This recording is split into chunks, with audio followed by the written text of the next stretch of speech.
Metre का तार है, 10 ओम रजिस्टर बता रहा है, तो वही तार अगर 4 मीटर का कर दोगे तो रजिस्टर 20 ओम हो जाएंगे। इतना क्लियर है? डायरेक्टली का संबंध है ना, रेजिस्टेंस बढ़ता है, लेंथ बढ़ता है तो रेजिस्टेंस भी बढ़ता है। अच्छा मान लो 2 मीटर का तार है, 10 ओम रेजिस्टेंस है, तरवा 1 मीटर का कर दो तो रेजिस्टेंस वाली क्या हो जाएगा? कम हो जाएगा, 5 हो जाएगा। ठीक है, क्योंकि डायरेक्टली में एक साथ बढ़ते भी है तो एक साथ घटते भी है। अच्छा भाई बताए थे सेकंड जो फैक्टर था कि रेजिस्टेंस और एरिया ऑफ क्रॉस सेक्शनल में इनवर्सली का संबंध है।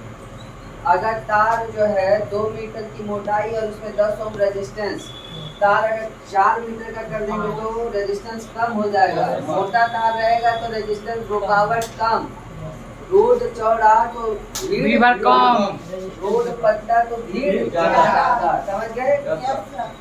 देख लो जैसे अब इसी तार को क्या कर दिया गया 2 मीटर और रेजिस्टेंस मान लो 10 ओम है, 1 मीटर कर दिया तो यहाँ पे 20 ओम। सही है सर? सही है सर, सही है। तो दूसरी बात अगर समझिए तो रेजिस्टेंस ज्यादा। अच्छा ये यहाँ तक तो इनवर्सली का एक तार ऐसा बनाने की कोशिश कर रहा हूँ जिसका रेजिस्टेंस कम रहे। तो रेजिस्टेंस कम, हमें ओम्स लॉ से ही पता चला है कि हम क्या करेंगे कि रेजिस्टेंस का पहली बात तो तार छोटा लेंगे, शॉर्ट लेंथ, छोटा तार कम रेजिस्टेंस, बड़ा तार रेजिस्टेंस छोटा। अगर हमें ऐसा मशीन बनाना है जिसमें हमें लो रेजिस्टेंस करवाना है सर, छोटा नहीं शॉर्ट लेंथ, हाँ सर चौड़ा रहेगा तब ना रेजिस्टेंस। अरे नहीं अभी वो भी है शॉर्ट लेंथ छोटा। यहाँ पे देखो ना, देखो तार 2 मीटर से 1 मीटर हुआ तो रेजिस्टेंस क्या होगा? शॉर्ट लेंथ थिक वायर, छोटा भी हो मोटा भी हो थिक भी हो तो क्या होगा? रेजिस्टेंस क्या हो जाएगा? लो होगा। और हमें हाई रेजिस्टेंस कराना है, लॉन्ग लेंथ और तार की लंबाई बढ़ा दो और तार की मोटाई भी क्या कर दो? कम कर दो। लंबाई भी बढ़ा दो, मोटाई भी कम कर दो तो हाई रेजिस्टेंस मिलना क्या हो जाएगा? चालू जाएगा। जैसे ये ऐसा 1 मीटर का है, ठीक है, 1 मीटर हो गया और ये 20 रेजिस्टेंस क्या होने लग जाएगा? मतलब अगर हमें रोज लो रेजिस्टेंस चाहिए तो शॉर्ट लेंथ थिक वायर। हाँ ठीक है, एक एक्सपीरियंस ऐसे रख लेना दिमाग में। ये सारे कहाँ से एक्सट्रैक्ट किए गए हैं? ओम्स लॉ से। आप देखो सर वहाँ से The resistance of a wire is inversely proportional to the square of its diameter। जो रेजिस्टेंस होता है किसी भी तार का, जो रेजिस्टेंस होता है ना वो इनवर्सली प्रोपोर्शनल होता है स्क्वायर ऑफ द डायमीटर। अभी तो तुम ये जानते थे कि रेजिस्टेंस और मतलब थिकनेस वही डायमीटर, तार की डायमीटर। तो जो रेजिस्टेंस होता है वो तार के डायमीटर के स्क्वायर के इनवर्सली प्रोपोर्शनल होता है। किसके? स्क्वायर। देखो फिर से समझो, किसी भी तार का जो रेजिस्टेंस होता है वो इनवर्सली प्रोपोर्शनल होता है डायमीटर के। डायमीटर बोले तो क्या? तार की मोटाई। अरे डायमीटर यही तार है ना, यही होता है ना डायमीटर। यस सर, यही होता है डायमीटर। तो बोलता है कि अगर किसी में रेजिस्टेंस मान लो 1/4 है और डायमीटर यहाँ पे क्या कर दो? डबल। हाँ डी डबल, यहाँ पे डायमीटर क्या हो गया? डबल। और डायमीटर हाफ कर दो, क्या कर दो? हाँ नहीं समझ आ रहा है। नहीं समझ में आ रहा? देखो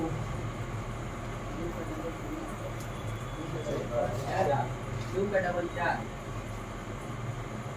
मोटाई मान लो उसका डायमीटर क्या है? 2 है।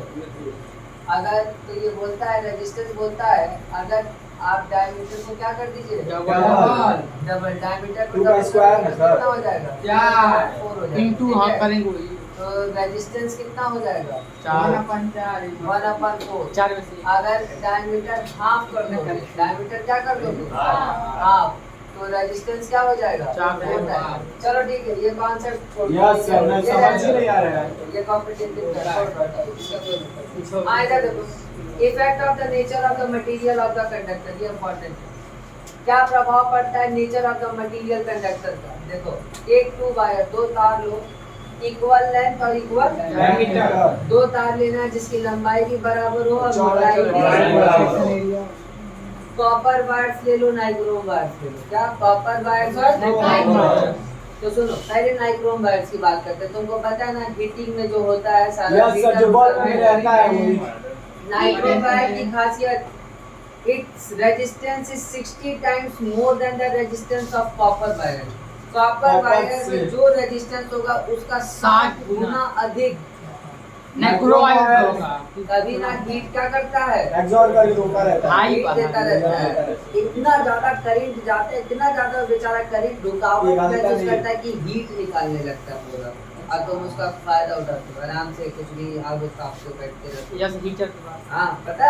तो कॉपर वायर में अगर जो भी रेजिस्टेंस होगा, मान लो इसमें रेजिस्टेंस 6 है, इसका 60 गुना 36 360 360 360 जो है रेजिस्टेंस किसमें मिलेगा, इसमें नाइक्रोम। Nichrome wire. इसीलिए सारे नाइक्रोम वायर्स मैग्नीज कॉन्स्टेंटन किस काम में यूज किए जाते हैं, हीटिंग हीटिंग को अप्लायंसेस।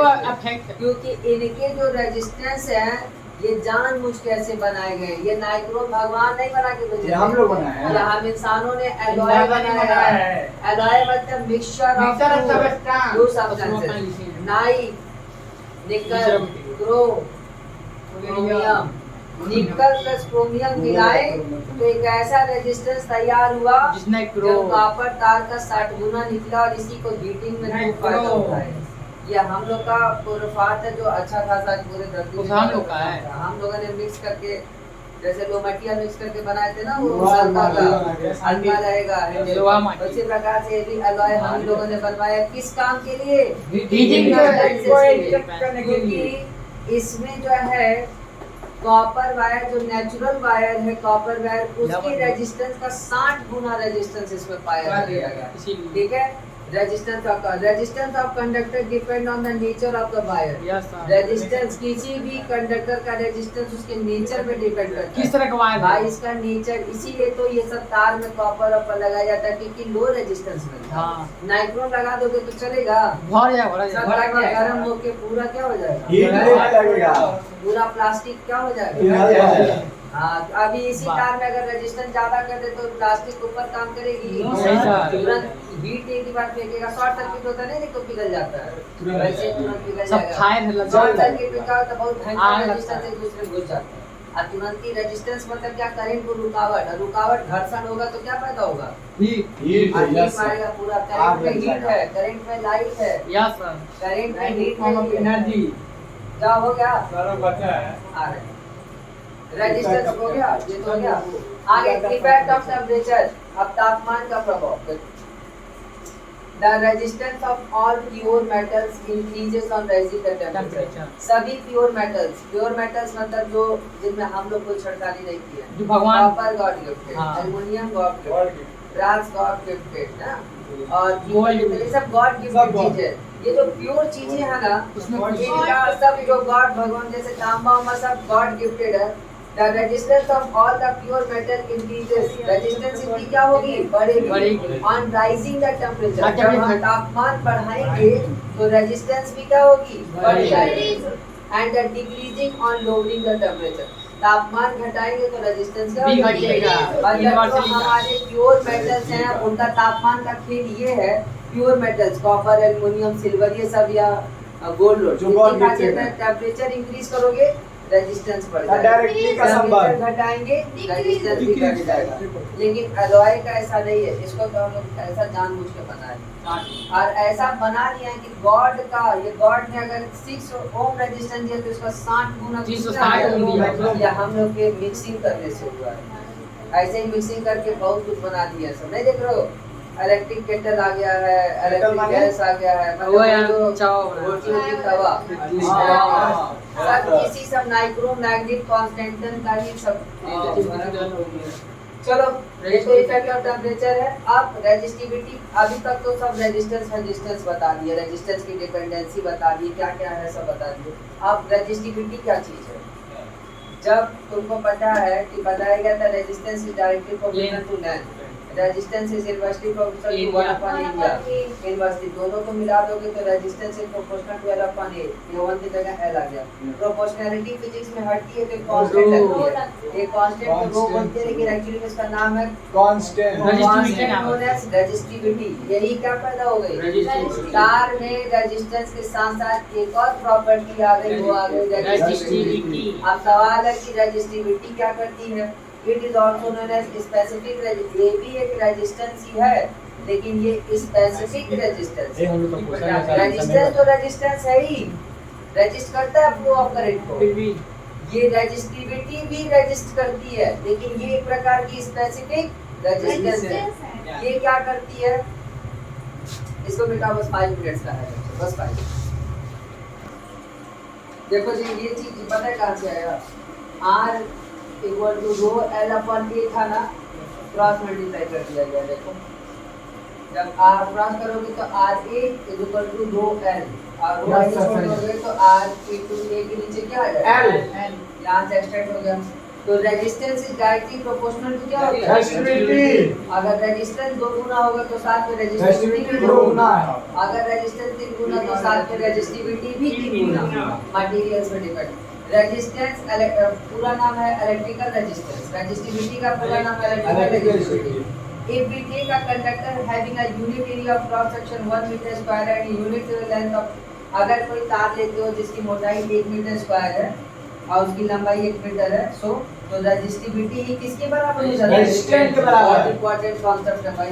1 मीटर का तार, मोटाई 1 मीटर स्क्वायर, 1 मीटर स्क्वायर की मोटाई और 1 मीटर का तार, यही एक ऐसा टुकड़ा होगा जिसमें रेजिस्टेंस और रेजिस्टिविटी सेम होंगे। सेम मिल जाएगी। रो इज इक्वल टू क्या हो जाता है, आर का turn under which condition resistance and resistivity are same. कोई जल्दी बता नहीं पड़ेगा। SI unit of resistivity rho का होता है ओम metre.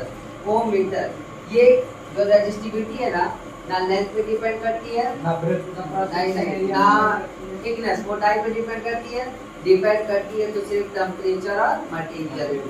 The resistivity of a substance does not depend on its length or thickness. Length और मोटाई से कोई ताल्लुकात नहीं, तार की लंबाई और तार की मोटाई से रेजिस्टिविटी का कोई संबंध नहीं। It depends only on the nature of the substance. ये सिर्फ नेचर ऑफ द सब्सटेंस पे डिपेंड करती है, टेंपरेचर पे। जैसे कॉपर की रेजिस्टिविटी अलग, एल्युमिनियम की रेजिस्टिविटी अलग, पीतल की रेजिस्टिविटी अलग, लोहे की रेजिस्टिविटी अलग, लेकिन आप पूरी दुनिया में जितना कॉपर होगा सबका एक ही रेजिस्टिविटी होगा। पूरी दुनिया में जितना एल्युमिनियम होगा, जितना एल्युमिनियम तार पूरे धरती पे होगा, सबका सेम एक ही रेजिस्टिविटी होगा। एक सोने का जो रेजिस्टिविटी गोल्ड का होगा, उस पूरी दुनिया में जितने अमेरिका का गोल्ड हो चाहे चाइना का भी गोल्ड हो, कहीं का गोल्ड हो, सब में रेजिस्टिविटी क्या होगी, सेम होगी, वही होगी। ठीक है, अच्छा। It depends only on the substance. Substance बोले तो कॉपर, एल्युमिनियम, सिल्वर या गोल्ड या फिर ब्रॉन्ज जो भी है। कंडक्टर सिल्वर की देखना रेजिस्टिविटी कितनी कम है, 1.6 10 to the minus 8, कॉपर की 1.69 10 to the minus 8, एल्युमिनियम की 2.6 ज्यादा है, थोड़ी ज्यादा है। जितनी रेजिस्टिविटी कम उतना बढ़िया तार, उतना बढ़िया, जितना रेजिस्टिविटी कम होगा तो सबसे सही सिल्वर तो खैर गोल्ड है, वो तो सॉरी वो तो एक आभूषण में यूज होता है। यस सर, काफी कॉस्टली होता है वो। यस सर, इसीलिए उसका कोई ग्राम में इसीलिए उसका नहीं होता। एलॉय तो हम लोगों ने बनाया, देखो manganese 44 into 10 to the minus 8 ohm metre है मैंगनीज का। ज्यादा होगा ना, तो ये सिलेबस भी ज्यादा होगा ना एलॉय का। सही है। 44 सबसे ज्यादा मैंगनीज का है रेजिस्टिविटी। फिर देखो ये देखो कांस्टेंट का कितना है, 49 into 10 to the minus 8। ये नाइक्रोम का कितना है, सबसे ज्यादा नाइक्रोम दिख रहा है, एक कांस्टेंट दिख रहा है। हां नाइक्रोम का कितना है, 110 ओम मीटर। तो सर हो सकता था नाइक्रोम हो। सर उल्टा नहीं ना हो गया है प्रोड्यूस करता है सर, सबसे कम उसमें मैग्नीशियम, फिर मैग्नीज में, फिर उसमें बाद इसमें कांस्टेंट में, उसके बाद नाइक्रोम उसका पे। रेजिस्टेंस कम है। सबसे कम रेजिस्टिविटी किसकी है, सबसे कम उसमें से उसमें मैग्नीशियम में है सर, इसकी है ना, नहीं सबसे ज्यादा ज्यादा इसमें है। सबसे yes, कम sir। इसकी है, ज्यादा कम नहीं सर, ज्यादा सर, देख लीजिए ज्यादा है। नेगेटिव में कम, जो वैल्यू नेगेटिव में बड़ी होती है क्या हो जाती है, कम हो जाती है। सर सही बोले। सब पर तो वो सेम है ना। अरे हमारा फायदा कब होगा, जब रेजिस्टिविटी कम हो, 110 10 to the minus 8 चला गया कम, जितना कम तो सबसे तब मैग्नीशियम मतलब होगा इसमें। उसका अर्थ लेकिन बोलते हैं लॉ में सबसे ज्यादा हीट प्रोड्यूस तो नाइक्रोम ही करता है, तो मैग्नीज को करना चाहिए ना। मैग्नीज ही करेगा। देखो सर क्या कॉस्टली यूज नहीं, देखो मैग्नीज का क्या है, ये ज्यादा है। हां ये ज्यादा है तो बहुत ज्यादा है। रेजिस्टेंस क्या रहेगी, ज्यादा रहेगी। देखो इसमें रेजिस्टेंस क्या रहेगी कम, इसमें रेजिस्टेंस क्या रहेगी ज्यादा। आप कॉन्स्टेंटेड का देखोगे आपको ये सब जानते हो हीटिंग अप्लायंसेस है, एलॉय है, सबका सब क्या ये है? इसलिए से यूज करते हैं ना अच्छा इन लोग की तुलना में देखो कितने ज्यादा है ये सब। बहुत ज्यादा देखो ये 1 बस रुपया दो ही 60 था, पैसा, 44 39 110 इंसुलेटर देखो ग्लास का कितना प्लस में देखो शीशा कोई ये कभी करंट पास नहीं करेंगे, पेपर कभी जिंदगी कभी पास नहीं एमोनाइट नहीं सबसे भयंकर है। वो क्या होता है सर? एमोनाइट एक प्रकार का जो नहीं प्लास्टिक होता है जो ऊपर में लगा रहता है, पास करेगा। बैकलाइट टाइप पास करेगा। जो ऊपर ब्लैक कलर का बिल्कुल इंसुलेटर है उसको सर इसमें कौन सा क्वेश्चन बनाया है under beach condition under which condition resistivity and resistance R equal. देख रहे हो कॉन्सेप्ट डायरेक्ट रेजिस्टिविटी और रेजिस्टेंस आर इक्वल बेटा वो तो मिटाई नहीं। आगे मत करो स्टॉप करो।